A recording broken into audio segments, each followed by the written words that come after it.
sahabat lam saboh sir bek menceribri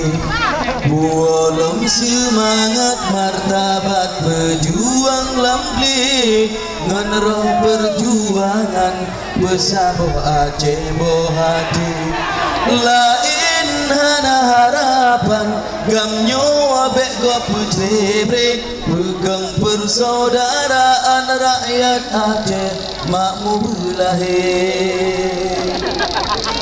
nyoge perang politik beli sewa herakan drone tak uji sia mano mau dipanggang ide lago tamu saboh syit menang perjuangannya ngon menang panglima menang PA di Acehnya lain hana harapan muallim dalam hati ya Allah ne pemenang muallim sang panglima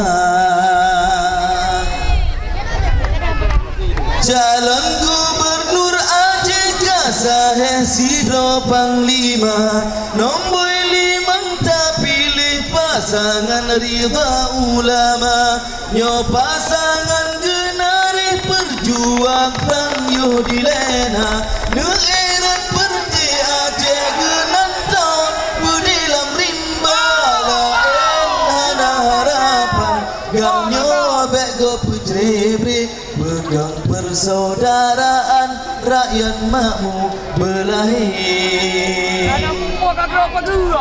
bak debat kandidat gubernur Aceh debukti yang na pegah MOU syit muallim tak saksi dum kandidat lain dan MOU lampisi misi bean jene pubut meji pegah pihanali belum ke hai jika katrang lam dawadawi karena kok bale PA kan atrasi rawa Irwandi tadi pujo Acehnya bangsa ni bak muallim menyukana panglima hotane sak calon lain nyo pemimpin harapan di Aceh sidhana lain menyokap nyopeng ngejok neculok yang betin mengharapan dua kandidat lain muallim tak pemenang lain bek tak kerelek menyenomboi dua harapan kedua kandidat lain Bang Rogi tak pemenang nek muda di usampe